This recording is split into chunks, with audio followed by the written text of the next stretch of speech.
훅 인터뷰. 모두를 위한, 모두를 향한, 모두의 궁금증 훅 인터뷰. 전두환 정권에서 해고된 김진숙은 왜 36년째 해고자인가? 그 대답을 듣고 싶어 34일을 걸어 여기까지 왔습니다. 한진중공업 해고 노동자 김진숙 민주노총 부산본부 지도위원이 부산에서 청와대 앞까지 희망뚜벅이 행진 대장정을 마무리했습니다. 왜 36년째 해고 노동자로 살아야 하는지, 400km를 걸으면서 어떤 생각을 했는지 들어보겠습니다. 김진숙 지도위원님, 안녕하세요. 예, 안녕하세요. 건강은 어떠세요, 좀? 뭐 하여튼 그 걷는 동안에는 건강 문제는 신경 안 쓰기로 해가지고, 그래 병원에 또 가보긴 해야죠. 암투병 중이신데요. 여기 또 400km를 꼭 걸어야 했습니까? 저는 투병 사실보다도 하여튼 복직 문제가 절박했고, 네. 그 다음에 한진중공업 매각과 관련한 문제들이, 시급한 문제들이 있어서, 그렇게 할 수밖에 없었네요. 네. 자, 지도위원님, 복직을 지금 일단 해고에 대해서 복직 요청을 하고 있습니다. 이 복직 요청이 갖는 의미는 무엇입니까? 제가 해고됐던 게 전두환 정권 시절에 노동조합 대의원에 당선이 돼서 대의원대회를 다녀온 보고대회를 유인물로 만들어서 뿌렸고, 그게 뭐 대공 혐의점이 있다는 이유로 대공문실에 연행이 돼서 3번을 하여튼 뭐 고문을 당하고, 그리고 뭐 회사 측에 의해서 집에서 회사에서 감금당하고, 부서이동 두 번 당하고, 그러고 해고된 거거든요. 예. 그러니까 이게 무슨 정상적인 어떤 절차를 거쳐서나 뭐 이런 과정들이 아니라 명백하게 이제 국가폭력이었다는 거고, 그거에 대해서 지금이라도 늦었지만 책임을 지고 한 인간의 존재를 짓밟았던, 영혼을 짓밟았던 일에 대해서 이제는 좀 바로잡아야 되지 않겠나, 이런 생각이었죠. 네. 36년 전이었으니까 그때 몇 살 때였습니까? 26살이요. 26살 때 안 무서우셨어요? 경찰이 막 잡으러 오고 맨날 감시하고 막 그러면? 무섭기는 했는데 저는 그때는 뭐 피할 길도 없었고 피할 방법도 몰랐어요. 그리고 그때는 이게 잘못됐다고 생각했기 때문에, 네. 그러니까 뭐 사람을 잘못 보고 혹은 착오가 있어서 그런 일이 생겼다고 생각했기 때문에, 그것만 바로잡히면은 뭐 금방 다 제자리로 돌아갈 줄 알아서 이렇게 오랜 세월을 이렇게 고통받고 살 줄은 몰랐던 거죠. 그렇죠. 36년 동안 주변에 있던 노동자분들이나 동지들은 다 뭐 자리를 찾거나 뭐 도망간 사람도 있는데, 네. 좀 도망가시지, 좀 편하게. 그때는 그래 아까 말씀드린 대로 사람을 잘못 보고 잡아온 줄 알아가지고, 네. 그거를 저는 바로잡으려고 계속 이제 제 존재를 뭐 사본도 얘기하고 이름도 얘기하고 뭐 주민등록증도 보여주고 뭐 이렇게 했었죠. 예. 그래서 그것만 바로 잡으면 금방 끝날 줄 알고 그게 36년이 된 거예요? 네, 처음에는 그렇게 생각했는데 나중에 생각해 보니까 이제 이게 너무 억울하기도 하고, 네. 내가 당해왔던 일들이 너무 부당하기도 하고, 그리고 그때는 또 뭐 블랙리스트 이런 게 또 제 명단이 올라가 있는 상태라 어디 취업도 안 되고, 그때 시절에는 뭐 노동운동하고 이런 사람들은 다 블랙리스트가 돌아다니던 시절이어서 네. 그게 불가능했었습니다, 그때는. 독재는 참 무섭군요. 그렇죠. 그러니까 도망갈 길조차도 막아버렸던 거죠. 네. 이번 걸으면서요, 해고 노동자들 그리고 세월호 유가족 등도 함께 해주셨는데, 같이 걸으면서 어떤 얘기 하셨어요? 어떤 생각 드셨습니까? 그분들뿐만 아니라 이제 뭐 산재 사고로 아들을 잃었던 김용동 군의 어머니나, 네. 그다음에 뭐 그 추락 사고 당했던 그 김태규 군의 어머니, 누나, 그리고 또 정승규 씨라고 경동건설 하청 노동자로 일하다가 추락사한 분의 아들도 오시고, 그리고 하여튼 많은 분들이 오셨었는데, 하여튼 저는 그래 이제 그동안에 이 사회의 노동 문제나 세월호 문제나 뭐 그런 사고 문제들에 대해서 나름대로 이제 안다고 생각했던 사람들인데, 막상 당사자들을 뵈니까 뭐라고 할 말도 없고 가슴이 탁 막히는 거예요.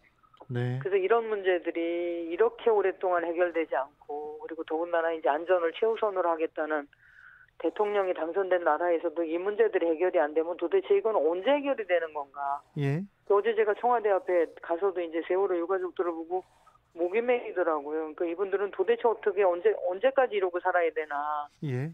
이런 것들이 너무 안타깝죠.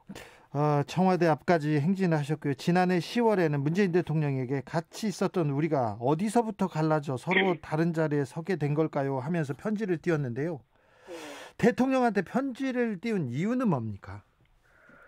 86년도 제가 해고될 무렵부터 해서 이제 87년도 민주화운동을 6월 항쟁을 같이 겪으면서 그분은 그냥 단순히 변호사 한 분이 아니라 든든한 동지이기도 했고 우리 노동자들한테는 또 인권 변호사로 이제 든든한 백이기도 했고 이랬던 분이란 말이죠. 네, 그런 분이 이제 대통령이 되고 되시니까 뭐 왜 기대가 없었겠어요. 특히 네, 노동자들은. 그렇죠. 저도 이제 그때 그분이 대통령 되고 나서 소회를 트위터에 밝힌 적이 있었는데 더 이상 노동자들이 굶지 않고 해고되지 않고 높은 데 올라가지 않고 죽지 않는 그런 사회가 왔으면 좋겠다라는 말씀을 드렸는데 그런 현실들이 여전히 지금까지 이어지고 있는 네, 이런 것들에 대해서 대통령이 정말 모르시는 건지 알고도 외면하시는 건지 그때 86년도 87년도 시절에 그분의 열정이라면 충분히 저는 지금 대통령이 된 상황에서 해결할 수 있고 그 약속들을 지킬 수 있는 위치라고 보는데 그런 것들이 왜 아직도 4년이 지나도록 안 지켜지는 건지 이게 너무 답답했습니다. 저는.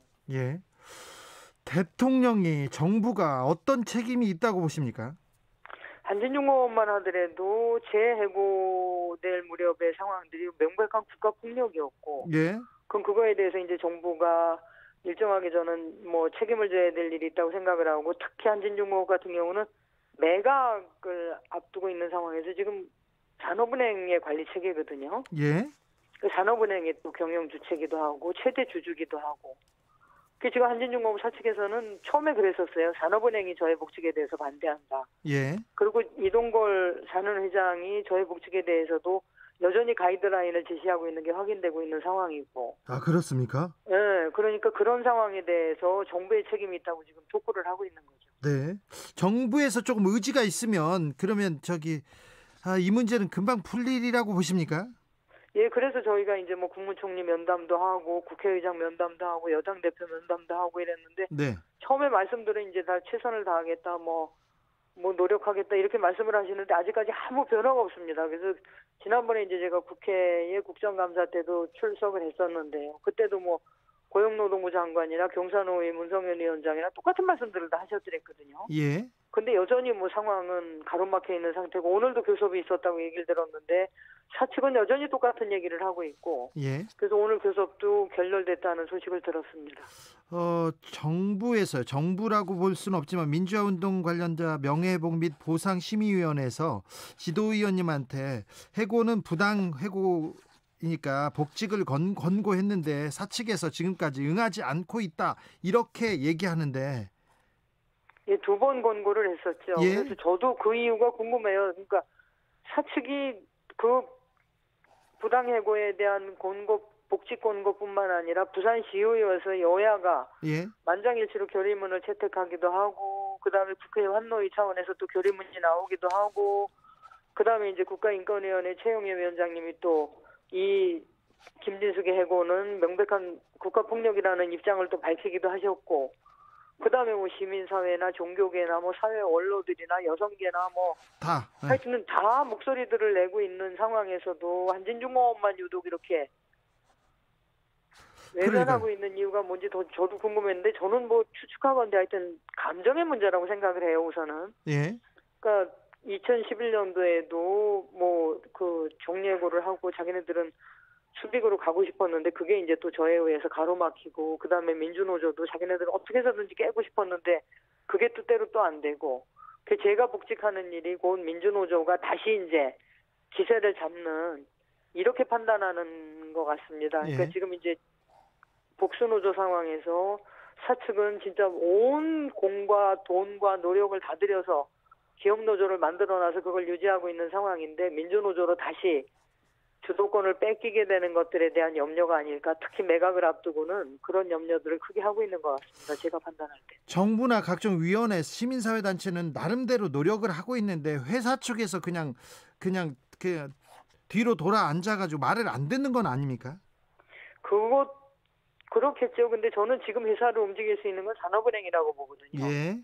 산업은행과 한진중공업 경영진의 어떤 이해관계가 일치하기 때문에 그리고 내용적으로 공유하는 바가 있기 때문에 이 문제가 안 풀리는 거지. 산업은행만 저는 결단하면 네. 금방 해결되리라고 봐요. 그러니까 지금 경영 주체가 어쨌든 산업은행이고 네. 사장도 지금 사표낸 상태거든요. 그러니까요. 네. 산업은행이 지금 좀 움직이면 이 문제가 좀 풀릴 수도 있겠는데요.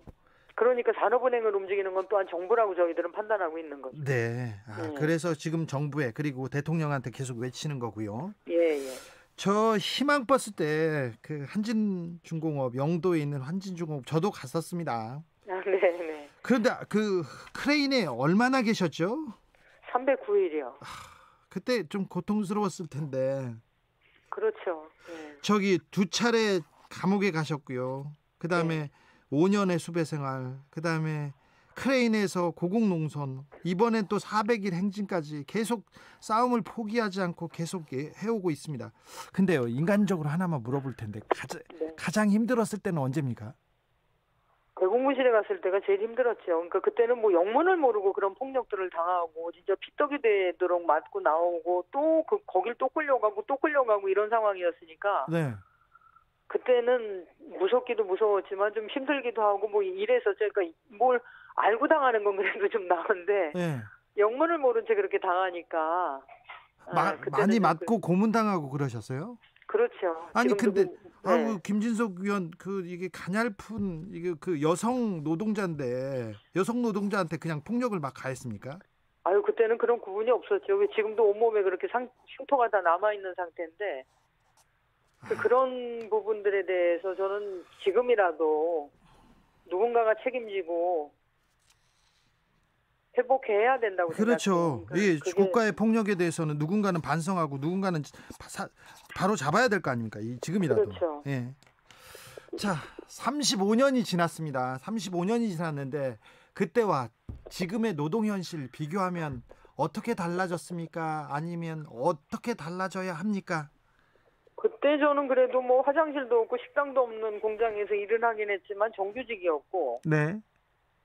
그리고 어쨌든 뭐 그때 당시에는 해고라 그래봐야 그냥 회사에 대드는 그다음에 민주노조를 하겠다는 사람들이나 소수가 해고됐지만 지금은 너무 많은 노동자들이 대량으로 해고되는 거예요. 제가 이제 행진을 할 때도 대우버스나 이제 한국게이츠 노동자들 그다음에 LG 트윈타워나 아시아나 KO 노동자들이 같이 오셨더랬거든요.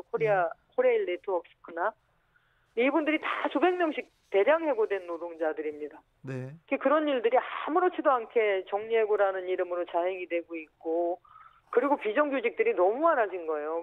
구미진 할 때는 또 아사히 글라스 노조 노동자들이 합류를 하셨더랬는데 그분들은 7년째 싸우고 있죠.